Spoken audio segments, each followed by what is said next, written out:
Get him a body bag. Taylor down by 43 pins to Should pull. that towel say days in on it? Renneria has 6 consecutive strikes. Pink-shirted Kirk Herbstreit in the background. Trying for a double. Come on, nerdy Keith Hernandez. Win one for the amateurs. Or do that. Amateur. Okay, so you want to do the trophy thing now, or should we wait? You could hear it hit the lane. It actually kind of bounced a couple of times when it left his hand. Remember, it's very warm, humid here. And there's a yeah, let's just do it now. And that happened. That's Renteria, right, with one end? Yeah, just got to get it right for the 6-foot novelty check. Depends. This time it didn't hook enough. I think he remembered that shot. It was on the same. I've got fleas. Fleas, I tell you. Just move it over a couple. Dad from Frazier having his space invaded by Richard Jewell. He can shoot at this point. Mike Taylor is 212. He needs to strike out, get 212 to put any kind of pressure at all on Paul Renteria. And he's light again, and he's got a sleeper back there. Yeah, so do we. And barring an earthquake or someone dying on the approach, Paul Renteria is going to win this tournament and $200,000. It's even less likely than that. Paul has to die on the approach, not just someone. And even then, there's a possibility that the corpse might slide down the lane and hit something. Came in from behind, missed again. I think he's kind of given up right now. Mike Taylor is clearly upset with himself, but really, he shouldn't be, considering the fact that he's an amateur and he got his butt whipped by a pro. Even though both competitors were supposed to be amateurs. Yeah, it must have been really confusing for the bowling commission to decide if someone was a professional or not back then. However, we know of a couple of guys who have several foolproof ways to determine if someone is in fact an amateur bowler. Fellas?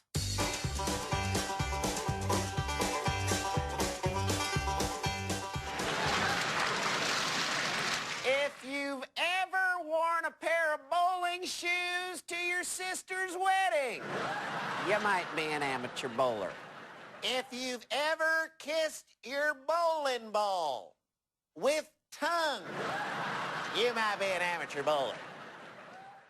If you've ever used the hand blower to dry out a urine stain, you might be an amateur bowler.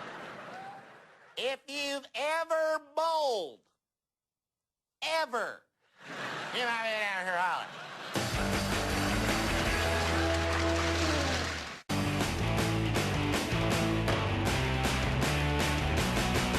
Welcome back to the 1992 High Rollers Tournament on Cheap Seats. Let's get back to the action and see if Paul Renteria has the killer instinct to finish off this match. And enough VO5 to finish off that ape drape. In the 230s.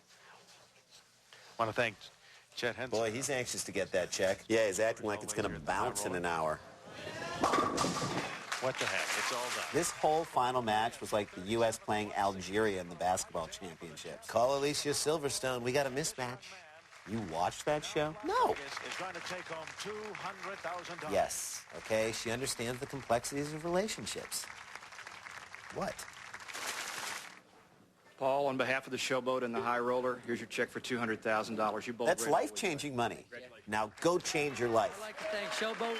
Well, it's nice to see that even in an amateur bowling tournament, a pro can still win. Right now, we're going to switch it up and go to beautiful Pamplona, Spain for an event that makes even less sense. Ah, Pamplona, Spain, where the livestock runs as freely as the liquor. It is 7:30 in the morning in Spain. And you know where your hijos are. The course for the running of the bulls in Pamplona. I told your mother to meet me at the curve, and now I have no idea where she is. And getting set for the long sprint down here.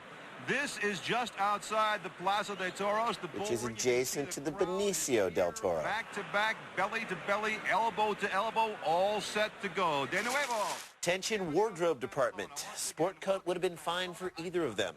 Oh, and I am Kathleen Murphy, and I am very impressed with your Spanish, by the way. Muchas gracias, señorita. All right, that's bastante. The annual running of We've the been here bulls for from everyone. Hey, let the lady talk, How many buddy. sporting events can you say that about? Well, this festival might be more than several hundred years old, but some things have stayed exactly the same. Pamplona's homeless still find it to be the most inconvenient week of the year. Days in a row, and the bulls run every morning at 8 a.m. A lot of drinking, a lot of partying, no violence, no fights. Yeah, right. No violence, except for the torturing and slaughtering of the bulls in front of the throngs of bloodthirsty lunatics. Calm down, and everybody gets along pretty much, even with our camera people, as you can see. Oh, let me come right up and give you a nice kiss. Please don't. It might be one big festival, as you can hear right now, but Hemingway saw it, and anyone else who's been here can feel it. There's still a beauty and a grace that underlies Pamplona, and that beauty and grace lies in the bulls. Noise, noise, noise in the morning. What? Okay, toss to commercial. And sometimes we're stopping to see how much noise there actually was. And there was a lot. Everyone's, you know, you can't tell always what's going on here. No idea what the hell you're talking about. No, not the Toros. The one thing we're pretty sure is they take a look at that rocket technology. It's almost hard to believe that Spain didn't beat us to the moon. Notice the sweater tied around the neck. Apparently got all his fashion sense from watching imported Andrew McCarthy movies. You know what's going to happen. Here comes the door, and here they come, and you can hear this. And now, the starting lineups for your Pamplona Bulls. At guard, a 2,000-pound rookie from Alcorn State, El Gigante. Staying together. Nobody came down this far. No, they're moved. And the best part about this is that in an hour or so, all the bulls will be stabbed to death in the ring by a bunch of cowardly men. Yeah, I love how they hold up matadors as a benchmark for bravery just because they get into the ring with some already dying bulls. Yeah, that's like celebrating someone who stabs a guy 15 times in his bicep and then challenges him to arm wrestle. They scout a little bit right out in front of the Town Hall City Plaza there. As you see now, they're heading down to Hamburger Wall. Oh, good, yeah, good. Someone's already down. Love it. Or one for the bulls. Bulls. The bulls. On, running with the bulls who have nothing. So glad I decided to take this year off and travel and figure myself out. The bulls, that's what's called... Is that what people are referring to when they say a Latin explosion? No, Randy. This is what they're referring to. You see them coming around the corner and heading for the bulls. Come on, concussion. Come on, concussion. Down. And you see the danger of falling over each other. I hate these people so much. This bouldering is very crowded. And as John said before, very tight. Tighter than Mike Taylor's thumb hole? Single-car garage with, I see a lot of steers. They're here. They're steer. Get used to it.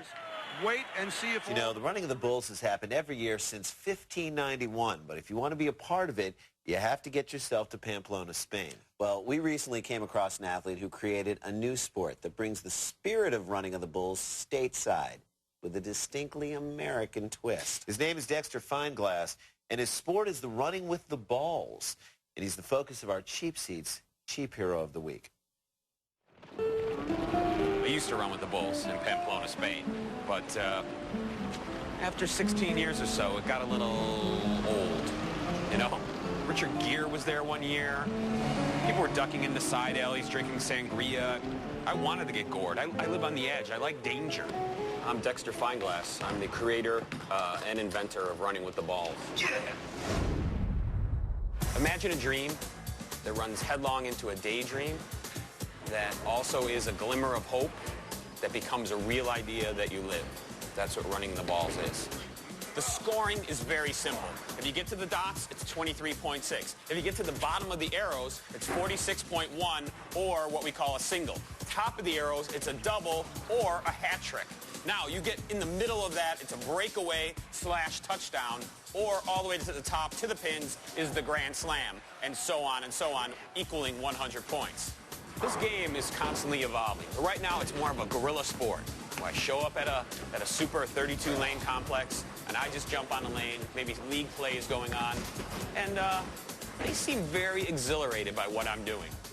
I was at home watching the afternoon movie, Indiana Jones, giant ball chasing him. Wow. I was up off the couch. My heart was racing. It inspired me to think up an original sport of my own, beer pong, which, as you probably already know, was pointed out to me through a series of angry phone calls and emails. Somebody had already invented it. But while playing beer pong, my friend said, you know what? You're right. We should invent original sport. Why don't we outrun bowling balls?